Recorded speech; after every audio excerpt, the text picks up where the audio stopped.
Na-RKO ni Draymond Green si Patty Mills, halos bumaluktot sa ginawa ni Draymond. Base sa review, common foul ang binigay ng mga referee kay Green na yung mga commentator doon hindi nag-agree. Dapat flagrant. Sa clip, makikita ng agawan kasi ng pwesto yung dalawa. Umangkla yung braso ni Green sa leeg ni Patty Mills. Sa rule kasi ng flagrant foul, intentional motive dapat bago nila tawagan. Wala naman tayo magagawa sa tawagan na yan. So NBA na lang din kung anong gagawin nila. Sa first quarter, 7 points agad doon si Steph. Si Klay Thompson naman sa first 11 minutes naka 12 points agad. Short-handed ang Miami Heat. Walang Jimmy Butler dahil merong sakit pero hindi naman binanggit kung ano. Wala si Tyler Hero, wala din si Kagawad Robinson, wala si Kevin Love, si Bam Adebayo nasa injured list. Hindi dapat siya maglalaro doon. Kaso sa first half, lumamang pa ang Miami kontra Golden State, 55-53. Si Highsmith at si Adebayo meron tig 13 points. Sa Golden State naman si Steph 7 points pa rin, si Klay 15 points. Sa buong first half din na yon, 3 free throws lang ang nakuha ng bawat team. Ito yung sa Golden State, 1 and 3. Yung Miami Heat, wala ni isang nakuhang free throws dun.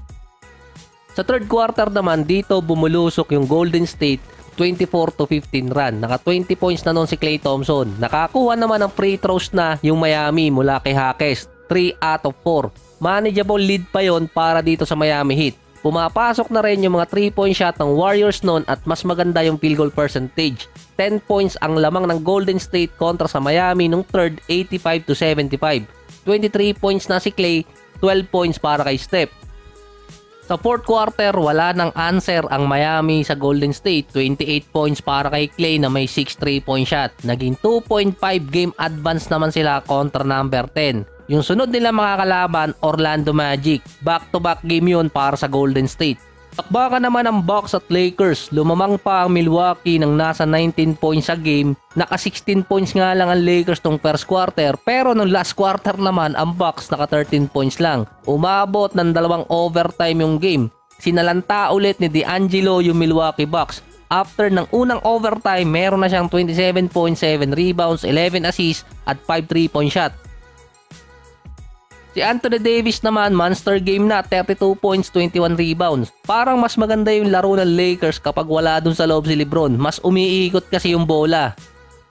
Nilunod ulit ng Lakers ang Milwaukee Bucks sa second overtime. Niyari sila ni Austin Reeves. Siya kasi ang nagpatabla at nagpalamang 5 straight points. Nakaisa pa nun si Malik Beasley kaso kulang na sa oras.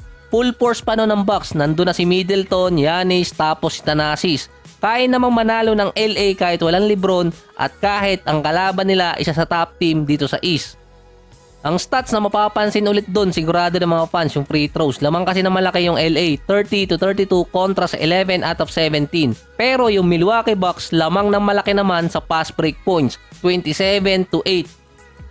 Sa Bucks, si Giannis meron 29 points, 21 rebounds at 11 assists. Si Damian Lillard, 27 points, malas pa sa 3-point area. Sa Lakers naman, si Anthony Davis, 34 points, 23 rebounds at 4 blocks. Si D'Lo, 29 points at 10 free throws. Si Austin Reeves naman, triple-double, 29 points, 14 rebounds at 10 assists. So ito naman yan, kaya walang LeBron sa game at isa din sa tinitingnan kung bakit walang D'Angelo nung last game nila versus Pacers ay dahil sa injury management.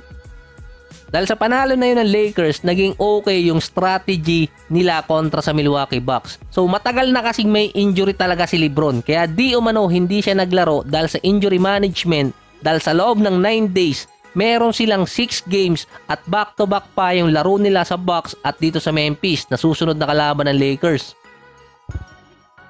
Isang araw lang ang pagitan ng mga games na yon. Kaya nila minanage si LeBron na hindi muna maglaro at sa susunod na game, dun siya makakalaro na. In short, nag-load management si LeBron at yung ibang player ng Lakers.